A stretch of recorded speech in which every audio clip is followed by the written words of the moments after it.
अस्सलाम वालेकुम। आज हमारा जो लेक्चर है वो सेकंड है पीपीएससी केमिस्ट्री सीरीज का लेक्चर नंबर 2 जो आज हम स्टार्ट करने जा रहे हैं। इसमें हम बेसिक कॉन्सेप्ट से स्टार्ट लेंगे। हम लाइक नाइन्थ की केमिस्ट्री से हम बात करें अगर, तो हमारे पास जो फर्स्ट चैप्टर है वो है फंडामेंटल्स ऑफ केमिस्ट्री। फंडामेंटल्स किसी भी चीज की बुनियाद होती है। अगर आप उसको समझना चाहते हैं तो आपको पहले उसके फंडामेंटल्स का पता होना चाहिए। तो फंडामेंटल्स ऑफ केमिस्ट्री का जो चैप्टर नंबर 1 है, आज इसका हम क्विक रिव्यू करते हैं। तो सबसे पहले मैं आपको केमिस्ट्री से स्टार्ट करवाता हूँ कि केमिस्ट्री क्या है बेसिकली।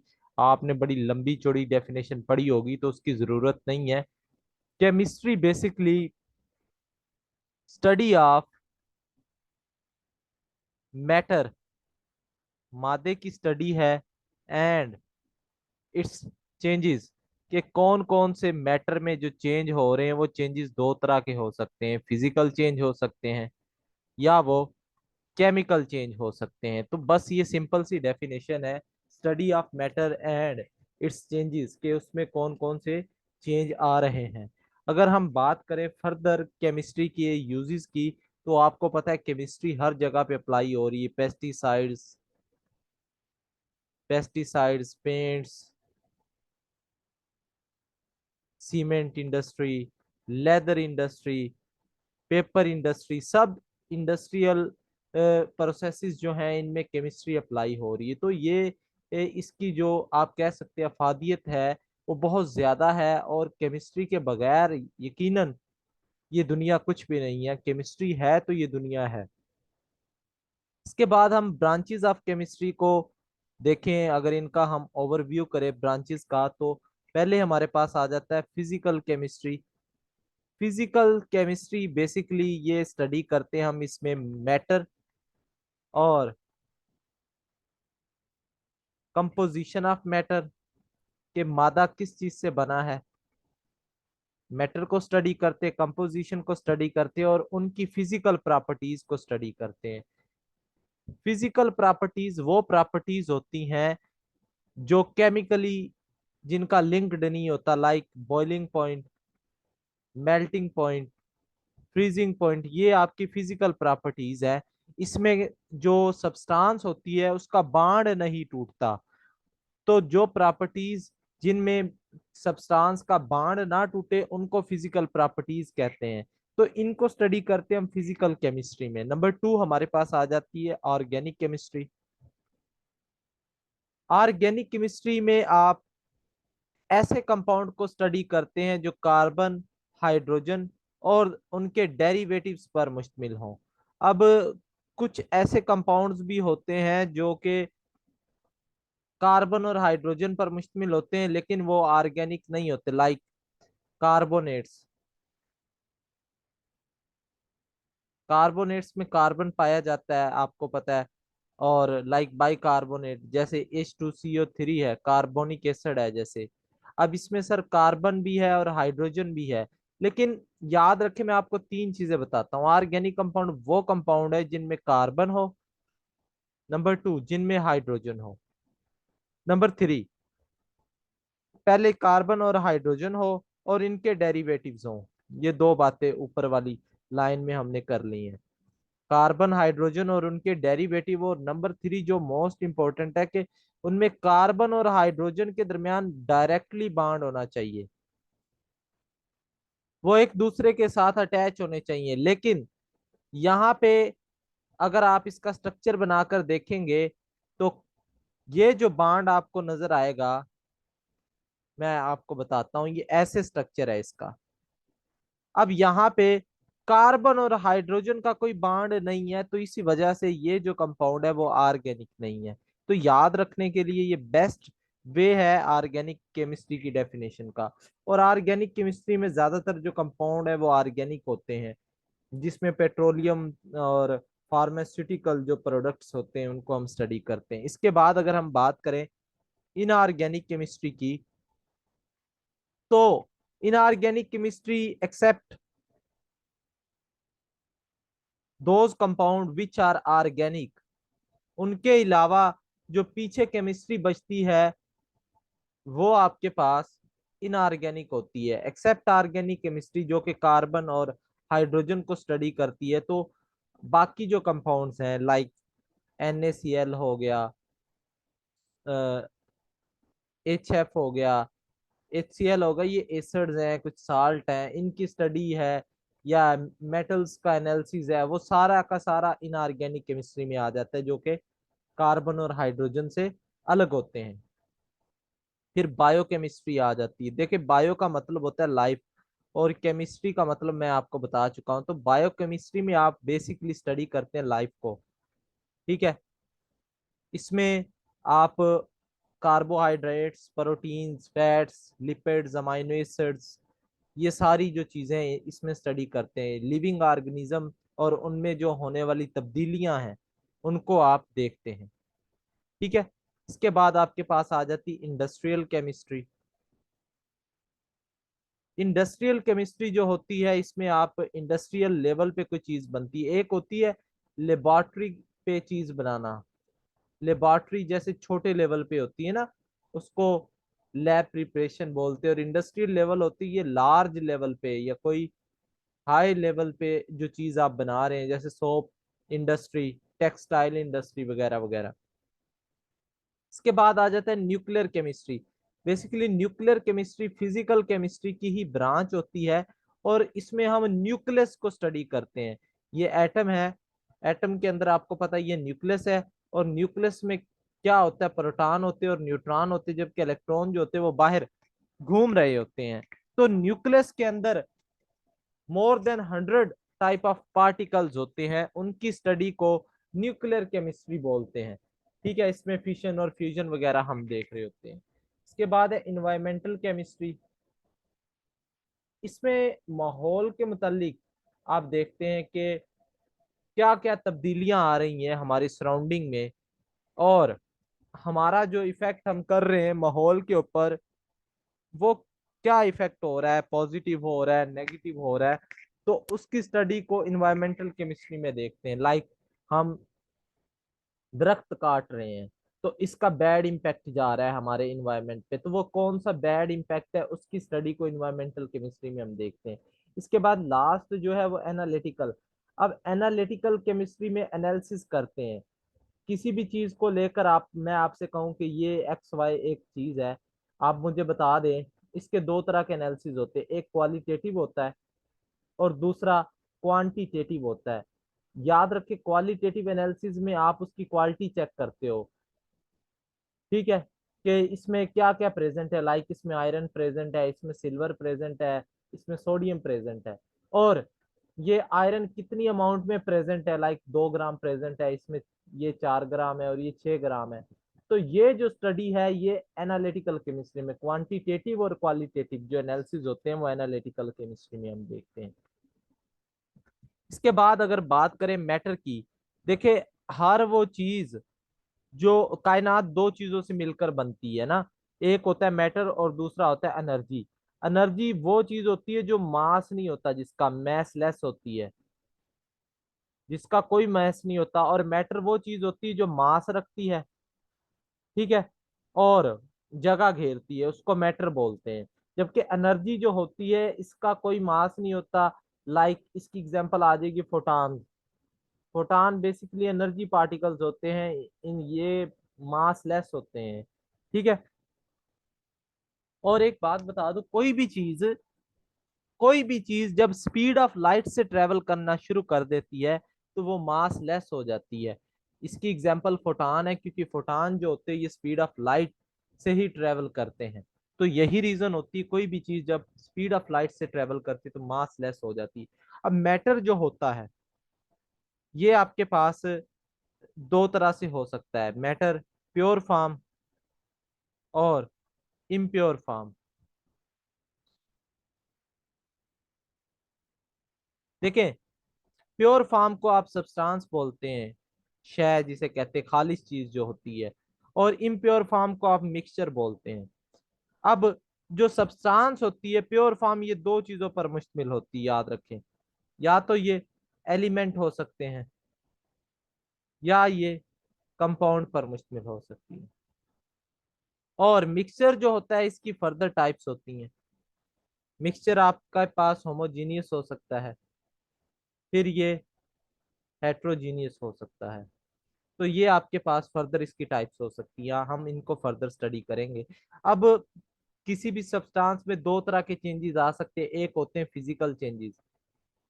फिजिकल याद रखे, फिजिकल चेंजेस को याद रखने का तरीका और समझने का कॉन्सेप्ट क्या है कि ये वो चेंजेस होते हैं जो रिवर्सिबल होते हैं। रिवर्सिबल ऐसे चीज होती है जो वापस आ जाए। और दूसरा, इसमें जो कंपाउंड होता है उसका फार्मूला चेंज नहीं होता, फार्मूला सेम रहता है, सेम। इसकी एग्जांपल हम देख लेते हैं। लाइक वाटर है। अब वाटर जो होता है 100 डिग्री पर ले लें अगर आप, तो ये बॉईल होके वेपर की फॉर्म में चला जाएगा, रहेगा तो वाटर ही। ठीक है, रहेगा तो वाटर ही। अब ये आपको पता है ये इधर से इधर जा रहा है, तो दोबारा से इधर से ये इधर भी आ सकता है। वेपर को आप कंडेंस करवा दें, अगर उन्हें कंडेंस करवा दें, कूल करवा दें, तो दोबारा से ये क्या हो जाएंगे, लिक्विड वाटर बन जाएगा। तो ये चेंज होता है जिसमें देखें इन दोनों में फार्मूला है जो वाटर का वो सेम है। एक तो रिवर्सिबल हो और दूसरा फार्मूला सेम हो। और इसकी एग्जांपल मैंने आपको बता दी, बॉइलिंग पॉइंट हो गया, मेल्टिंग पॉइंट हो गया, फ्रीजिंग पॉइंट हो गया, ये सारी इसकी एग्जांपल है। कलर, स्मेल, टेस्ट वगैरह। और केमिकल चेंज, केमिकल चेंज में एक नई सब्सटेंस बन जाती है, इसको अगर हम लिखें तो ये इरिवर्सिबल होते हैं। और न्यू सब्सटेंस जो होती है वो बन जाती है। Example like H2 + O2 makes water. अब जो सब्सटेंस थी ये हाइड्रोजन भी गैस थी, ऑक्सीजन भी गैस थी, लेकिन वाटर एक लिक्विड है। तो याद रखें इसमें हाइड्रोजन भी अपनी आइडेंटिटी लॉस कर गया, ऑक्सीजन भी अपनी शिनाख्त खो गया, और ये मिलकर वाटर बना दिया। इसमें देखिए पहले फार्मूला H2 था और O2 था, और बाद में फार्मूला H2O बन गया, मतलब फार्मूला चेंज हो गया है। तो इस चेंज को आप केमिकल चेंज बोलते हैं। अब अगर हम बात करें एलिमेंट्स की, तो एलिमेंट्स प्योर सब्सटेंसेस होती हैं। याद रखें इब्तदाई दौर में 9 एलिमेंट्स डिस्कवर हुए थे, ये एमसीक्यूज पूछ लिया जाता है। Carbon, gold, silver, tin, mercury, lead, copper, iron and sulphur. और जो अब तक एलिमेंट है वो 118 है, और इनमें से 92 जो है ये आपके नेचुरली है, और बाकी जो है वो आर्टिफिशियल है, यानी खुद से हमें इन्हें बनाते हैं। आर्टिफिशियल एलिमेंट्स होते हैं बाकी जो है। अब एलिमेंट तीनों हालत में पाए जा सकते हैं, गैस, लिक्विड और सॉलिड, तीनों हालत में ये एग्जिस्ट कर सकते हैं। लाइक ऑक्सीजन, ये गैस फॉर्म में होता है। और वैसे एक बात ये पूछ लिया जाता है कि अर्थ क्रस्ट में ऑक्सीजन कितना है, 47 होता है, और ओशन में 86% होता है, जबकि एटमोसफेयर में ऑक्सीजन 21% होता है। ठीक है, मेनली जो अर्थ क्रस्ट में टॉप के एलिमेंट पाए जाते हैं, ऑक्सीजन नंबर 1 पे होता है, फिर सिलिकॉन होता है, और लास्ट में एल्यूमिनियम होता है। सिलिकॉन 28% और एल्यूमिनियम तकरीबन 8% होता है। और हाइड्रोजन जो होता है ओशन में ये नंबर 2 पे आता है। ओशन में हाइड्रोजन 11% होता है, और क्लोरीन जो होता है ये 1.8% होता है। जबकि एटमॉस्फेयर में नाइट्रोजन 78% होता है, ऑक्सीजन 21%, और आर्गोन जो होता है ये 0.9%, और फिर कार्बन डाइऑक्साइड आ जाती है। ठीक है, और ज्यादातर जो होते हैं वो मेटल्स आपके पास होते हैं, और 80% के करीब मेटल्स होते हैं, याद रखें। अब एलिमेंट्स जो होते हैं इनको सिंबल दी जा सकती है। सिंबल कैसे देते हैं आप, कि अगर कैपिटल 2 वर्ड पर मुश्तमिल है तो फर्स्ट उसका कैपिटल लिखते हैं और दूसरा स्मॉल। लाइक क्लोरीन, अब इसका CL आएगा तो पहला C कैपिटल लिखेंगे और L स्मॉल लिखेंगे। ठीक है, सिंबल देने का काम आप कर सकते हैं इजीली ये। अब एग्जिस्टेंस की बात करते हैं, याद रखें वैलेंसी और एग्जिस्टेंस का टॉपिक है, ये देख लेते हैं। वैलेंसी क्या होती है, बेसिकली वैलेंसी होती है number of bond formed, bond formed by an atom कि एक एटम कितने बाण बनाता है, वो उसकी वैलेंसी होती है। अब याद रखें, कायनात में दो ही जो रूल है वो ऑपरेट कर रहे हैं बेसिकली। एक होता है डुप्लेट रूल और एक होता है ऑक्टेट रूल। डुप्लेट रूल जो होता है ये गेनिंग ऑफ टू इलेक्ट्रॉन्स, दो इलेक्ट्रॉन को हासिल करने का जो रूल है वो डुप्लेट रूल है। और कुछ स्टूडेंट समझते हैं कि ये अल्कली मेटल पे फॉलो होता है और अल्कलाइन पे होता है, तो ऐसा हरगिज नहीं है बेटा। ये सिर्फ और सिर्फ हाइड्रोजन और हीलियम के लिए वैलिड होता है, बाकी किसी के लिए नहीं चलता। ठीक हो गया? क्योंकि हाइड्रोजन जो होता है इसके पास एक इलेक्ट्रॉन होता है, एक इलेक्ट्रॉन और चाहिए होता है, तो एक अपने हाइड्रोजन के साथ ये बांड बना के H2 की फॉर्म में आ जाता है। और हीलियम जो होता है इसका, इसके आखिरी शेल में दो इलेक्ट्रॉन होते हैं और इसका डुप्लेट कंप्लीट होता है। और ऑक्टेट आपको पता है 8 इलेक्ट्रॉन हासिल करने का अमल होता है, किसी भी सब्सटेंस के अपने आखिरी शेल में 8 इलेक्ट्रॉन हासिल करना, उसका ऑक्टेट कहलाता है। तो कायनात की जितनी भी चीजें हैं ऑलमोस्ट, जो चीजें हैं वो या तो डुप्लेट रूल को फॉलो करती है या ऑक्टेट रूल को। और डुप्लेट में ये दो ही आती है और मेजोरिटी जो है वो ऑक्टेट रूल को फॉलो करती है। तो चीजें इंडिपेंडेंट कब होती हैं? जब वो स्टेबल हो जाएं। जब बच्चा होता है वो स्कूल में जाता है तो वो अपने फादर पे डिपेंड कर रहा होता है, अपने वालिद से वो लेता है, इनकम लेता है, पैसे लेता है खाने के लिए, जिस मर्जी चीज के लिए वो डिपेंडेंट होता है। लेकिन जब वो जॉब लग जाए उसकी तो वो इंडिपेंडेंट हो जाता है। तो इन द सेम वे, अगर किसी एटम के आखिरी शेल में एक इलेक्ट्रॉन है या किसी एटम के आखिरी शेल में 7 इलेक्ट्रॉन है, अब ये डिपेंड करेंगे। लेकिन अगर इसको एक और मिल जाए तो इसके दो पूरे हो गए, अगर इसको एक और मिल जाए तो इसके 8 इलेक्ट्रॉन पूरे हो गए। तो अब ये इंडिपेंडेंट हो गए, आजाद हो गए हैं। अब ये हमारे एटमॉस्फेयर में रह सकते हैं। तो इनको कहते हैं ये एग्जिस्ट करते इंडिपेंडेंटली। अब एटमॉस्फेयर में अकेला हाइड्रोजन का एटम नहीं आपको मिलेगा, ये हमेशा मिलेगा तो H2 की फॉर्म में मिलेगा। क्यों? क्योंकि ये अकेला हाइड्रोजन रह नहीं सकता, उसका डुप्लेट कंप्लीट नहीं है। तो ये वैलेंसी का कॉन्सेप्ट होता है। और स्टेबिलिटी का, कि कौन सी चीज कैसे इंडिपेंडेंट एग्जिस्ट करती है। अब बात करें हम वेरिएबल वैलेंसी की। वेरिएबल वैलेंसी देखिए, कुछ सब्सटेंसेस होती हैं वो more than one valency show करवाती हैं। ठीक है? उनमें आपके पास अगर मैं मिसाल दूं, लाइक FeSO4, इसमें जो आयरन की वैलेंसी है वो 2 है। और FeSO4 थ्राइस, इसमें जो आयरन की Fe2, इसमें आयरन की जो वैलेंसी वो 3 है। तो इनकी वैलेंसी मुख्तलिफ होती है। ठीक है? तो इनको आप कहते हैं ये वेरिएबल वैलेंसी शो करवाते हैं। और याद रखें, जो आपके पास लोअर वैलेंसी होती है उसको आप OUS से लिखते हैं, लाइक फेरस सल्फेट। और जो हायर वैलेंसी होती है उसको आप IC से रिप्रेजेंट करते हैं, लाइक फेरिक फेरिक सल्फेट। ठीक है? तो ये भी एक बात आपने याद रख लेनी है। इसके अलावा मैं आपको वैलेंसी और ऑक्सीडेशन स्टेट में डिफरेंस भी बता देता हूँ। वैलेंसी एंड ऑक्सीडेशन स्टेट, याद रखें, वैलेंसी जो होती है ये बांड बनाने की सलाहियत को कहते हैं। और ऑक्सीडेशन स्टेट होता है charge on atom or compound. Basically किसी एटम के ऊपर कितना चार्ज है या ग्रुप ऑफ एटम्स उनके ऊपर कितना चार्ज है, वो उसकी ऑक्सीडेशन स्टेट है। इसकी एग्जांपल हम समझ लेते हैं, CH2OH। आपको अगर ऑक्सीडेशन स्टेट का कैलकुलेट करना नहीं आती तो ये कभी हम पढ़ेंगे आगे आने वाले वक्तों में। तो अगर मैं कार्बन की यहाँ ऑक्सीडेशन स्टेट कैलकुलेट करूं तो इसको X मान लेते हैं। और हाइड्रोजन जो होता है दो बांड बनाता है, तो ये दो चार्ज इसके ऊपर आएगा, क्योंकि ये देता है इलेक्ट्रॉन तो पॉजिटिव चार्ज आता है। ऑक्सीजन आपको पता है -2 शो करवाएगा। ठीक है?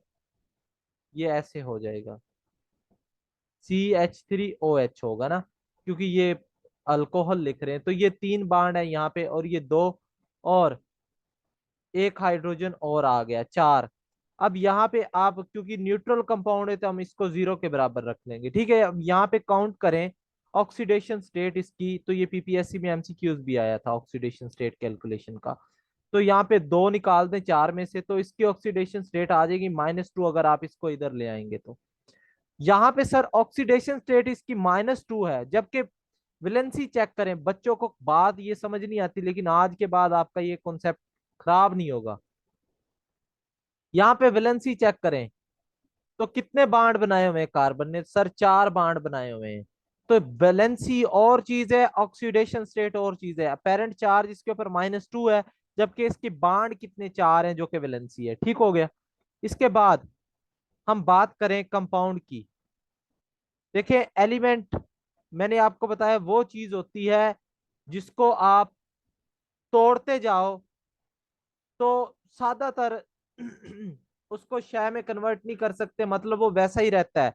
आप उसको सिंपलेस्ट वे में भी ले जाओगे ना, तोड़ कर भी, तो वो रहेगा एलिमेंट ही। लाइक गोल्ड था एक, इसका बड़ा एटम था, आप इसको तोड़ रहे हो फिर भी गोल्ड ही रहेगा। ये ऐसे नहीं कि सिल्वर में टूट जाएगा, कन्वर्ट हो जाएगा। छोटा इसका पीस बन गया, लाइक ऐसे छोटे छोटे पीसेस बन गए। तो एलिमेंट वो चीज होती है जिनको आप डिकम्पोज भी करो कोई ऑर्डिनरी मेथड के जरिए, तो उनका एटॉमिक नंबर यकसा होता है। ठीक है।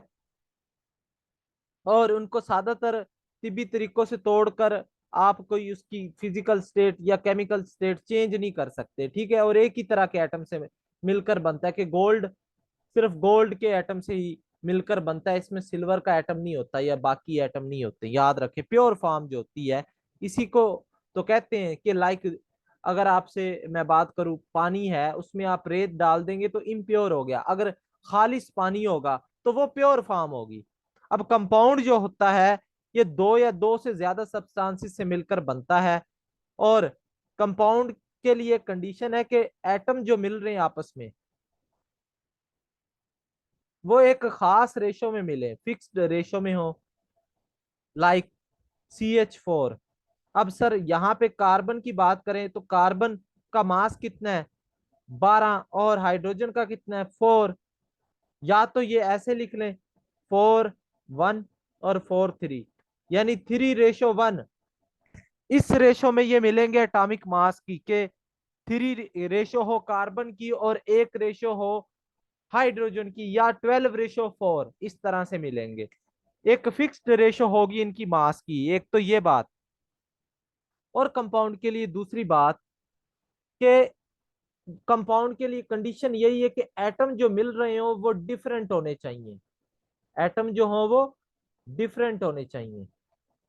लाइक H2 है तो ये कंपाउंड नहीं है सर, ये मालिक्यूल है। क्यों? क्योंकि इसमें दोनों एटम सेम है। अगर मैं बात करूं NaCl की, वाटर की, तो ये कंपाउंड है, क्योंकि इसमें एक ऑक्सीजन है दूसरा हाइड्रोजन है। तो दो या दो से ज्यादा डिफरेंट एटम से मिलकर बन सकता है, लेकिन सेम एटम होंगे तो वो मालिक्यूल होगा, कंपाउंड नहीं होगा। और कंपाउंड जो होते हैं ये आपके पास कोवलेंट भी हो सकते हैं,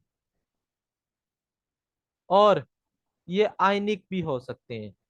याद रखें, कोवलेंट कंपाउंड जो होते हैं ये एग्जिस्ट करते हैं इंडिपेंडेंटली, जबकि जो आयनिक कंपाउंड होते हैं वो इंडिपेंडेंट एग्जिस्ट नहीं करते। अब देखें, इंडिपेंडेंट एग्जिस्टेंस का मतलब क्या है, उसको समझते हैं। कि आपके पास है वाटर, वाटर आपको पता सॉल्वेंट है, आपके पास शुगर ले ली आपने, शुगर या ग्लूकोज ले ली, C6H12O6, ये आपने ले लिया है जी ग्लूकोज। अब आप इसको डिसॉल्व करते हो वाटर में, आपको पता है जब BP डाउन हो रहा हो तो ये ग्लूकोज वगैरह यूज करते हैं। तो इसको आप यूज करेंगे जब इसको वाटर में डालते हैं। ठीक है। जब वाटर में डालेंगे तो ये डिसॉल्व हो जाता है वाटर में, हाइड्रोजन बॉन्डिंग बनाता है। हाइड्रोजन बॉन्डिंग क्या है ये हम आगे कभी पढ़ेंगे इंशाल्लाह। हाइड्रोजन बॉन्डिंग बना के डिसॉल्व हो जाता है, लेकिन ये रहता इसी फॉर्म में है, C6H12O6 की फॉर्म में ही रहता है, मालिक्यूल है ना एक, तो ये टूटता नहीं है। लेकिन अगर मैं आपसे बात करूं NaCl की, NaCl को वाटर में डालो आप, तो Na के ऊपर पॉजिटिव चार्ज है, क्लोरीन के ऊपर नेगेटिव चार्ज, तो Na अलग हो जाता है और क्लोरीन अलग हो जाता है। इसको वाटर के मॉलिक्यूल घेर लेते हैं ऐसे, और इसको भी वाटर के मॉलिक्यूल घेर लेते हैं ऐसे। अब ये दोनों अलग हो गए, सेपरेट हो गए एक दूसरे से। तो ये जो होते हैं आपके पास, बेसिकली ये आयनिक कंपाउंड होते हैं कि जो मॉलिक्यूल नहीं रहते, वो डिसोसिएट होके आयंस में चले जाते हैं। यही रीजन होती है कि हम कहते हैं कि ये एक मॉलिक्यूल ऐसे नहीं रह सकता वाटर में, ऐसे नहीं रह सकता, ये आयंस में टूट जाएगा, आजाद नहीं रह सकता, ये आयन में टूट जाता है। ठीक हो गया। तो यही रीजन होती है कि आयनिक कंपाउंड जो होते हैं वो इंडिपेंडेंट एग्जिस्ट नहीं कर सकते। अब मॉलिक्यूल की बात कर लें, कंपाउंड और मॉलिक्यूल में डिफरेंस देख लें अगर, देखिए मॉलिक्यूल जो होते हैं वो हमेशा हमेशा एग्जिस्ट करेंगे इंडिपेंडेंटली, इंडिपेंडेंटली एग्जिस्ट करेंगे। दूसरी बात, इनमें याद रखें ये सेम एटम से मिलकर भी बन सकते हैं और डिफरेंट एटम से मिलकर भी ये बन सकते हैं। सेम से भी बन सकते हैं और डिफरेंट से मिलकर भी ये बन सकते हैं। इसकी एग्जांपल H2 हो गया, वाटर हो गया। वाटर एक कंपाउंड भी और मॉलिक्यूल भी है, क्योंकि वाटर एग्जिस्ट भी करता है इंडिपेंडेंटली, तो उस लिहाज से मॉलिक्यूल हो गया, और वाटर दो डिफरेंट एटम से मिलकर बनता है तो उस लिहाज से कंपाउंड हो गया। ठीक हो गया। तो ये मेन डिफरेंस है मॉलिक्यूल और कंपाउंड में। इसके बाद हम बात कर लेते हैं मिक्सचर की। देखिए मिक्सचर वो चीज होती है जो किसी खास रेशो में नहीं मिलती। लाइक आपने थोड़ी सी रेत ले ली, थोड़ा सा पानी ले लिया, कोई खास रेशो नहीं है। और मिक्सचर जो होता है ये आप इनको मिक्स कर देते हैं और इसमें कोई केमिकल चेंज नहीं आता। No chemical change, no chemical change. मतलब क्या है सर, कंपाउंड में आता है फिर जी आता है। लाइक कंपाउंड कार्बन और हाइड्रोजन से मिलकर क्या बना देता था, CH4। जबकि इसमें आप वाटर ले लिया आपने और रेत ले ली, सैंड। अब आपने इन दोनों को मिक्स कर दिया, वाटर और सैंड। ये सैंड के पार्टिकल नीचे बैठ गए, ये नीचे सैंड के पार्टिकल हैं, ये ब्लैक ब्लैक से, ये नीचे बैठ के वाटर वैसे का वैसा है। अब आप चाहें तो इसको फिल्टर कर लें और सैंड को अलग कर दें वाटर से। तो मिक्सचर जो होता है इसमें कोई केमिकल रिएक्शन नहीं होता, ये फिजिकली होता है। ये सारा काम क्या होता है, फिजिकल रिएक्शन होता है। और मिक्सचर को आप सेपरेट कर सकते हैं डिस्टिलेशन से। डिस्टिलेशन कहते हैं किसी चीज को बॉयल करना। लाइक वाटर जो है, मैं आपको मिसाल देता हूं कि वाटर में आपने चीनी डाल दी है या ग्लूकोज डाल दी है, ग्लूकोज। अब ग्लूकोज इसके अंदर डिजोल्व हो गया है। अब अगर ग्लूकोज का बॉइलिंग पॉइंट ज्यादा है वाटर से, लाइक मैं कहता हूँ 110 है, एग्जाम्पल ले रहे हैं, तो वाटर का बॉइलिंग पॉइंट होता है 100। तो आप इसको हीट करोगे जैसे ही वाटर को, तो वाटर जो वेपर में चला जाएगा, पीछे जो ग्लूकोज होगा फिर वो सॉलिड फॉर्म में रह जाएगा। क्यों रह जाएगा, क्योंकि सर सारा का सारा वाटर इवेपोरेट होता है और पीछे जो ग्लूकोज होता है उसका बॉइलिंग पॉइंट ज्यादा होता है, उसको ज्यादा एनर्जी चाहिए होती है, तो इस वजह से वो बॉईल नहीं हो पाता, तो वो सॉलिड फॉर्म में आ जाता है। तो इसको डिस्टिलेशन बोलते हैं। फिर आप फिल्टरेशन के जरिए इसको सेपरेट कर सकते हैं। कोई फिल्टर पेपर लें और उसको यूज करते हुए उसके अंदर पोर्स होते हैं, आप पानी डालें, रेत जो होगी फिल्टर पेपर के ऊपर आ जाएगी, पानी जो होगा वो नीचे गुजर जाएगा। मिक्सचर जो होता है दो तरह से हो सकता है, ये होमोजीनियस भी हो सकता है और हेट्रोजीनियस भी हो सकता है मिक्सचर। सर होमोजीनियस मिक्सचर जो होता है ये हमेशा आप कह लें इसमें यूनिफॉर्मिटी पाई जाएगी, जो यूनिफॉर्म बन जाए, जिसमें फेज एक हो जाए। फेज क्या है ये भी मैं आपको बता दूंगा। इसमें कंपोजिशन जो है वो सेम रहे। मिसाल दूं अगर आपको, कि आपने नमक डाला वाटर में, NaCl, और वाटर लिया, ये एक मिक्सचर होता है, इसमें केमिकल रिएक्शन नहीं होता, ये मिक्सचर है। अब आप चाहते हैं NaCl को सेपरेट करना तो कर सकते हैं, आप वाटर को बॉईल करो, पीछे NaCl नमक आपको वापस मिल जाएगा। और आप देखते हैं नमक जो होता है वाटर में इजीली डिसॉल्व हो जाता है, तो इसलिए ये होमोजीनियस होता है। और हेट्रोजीनियस की बात करें अगर हम, तो हेट्रोजीनियस जो मिक्सचर होता है ये डिफरेंट चीजों में, और इसमें कंपोजिशन सेम नहीं होती। लाइक सैंड और वाटर, या मिट्टी आप डाल दे वाटर में, तो वो भी एक हेट्रोजीनियस मिक्सचर होगा। ठीक है। अब होमोजीनियस मिक्सचर की example air. Air different gases का मजमुआ होता है और इसको होमोजीनियस कहते हैं कि कंपोजिशन इसमें सेम रहती है। ठीक है, गैसोलीन होगी, आइसक्रीम हो गई। इसके बाद हेट्रोजीनियस में आपके पास सॉइल, जो जमीन है उसमें बहुत सी चीजें मुश्तमिल होती, रॉक, चट्टाने, वुड, वुड जो होती है ये होमोजीनियस नहीं होती।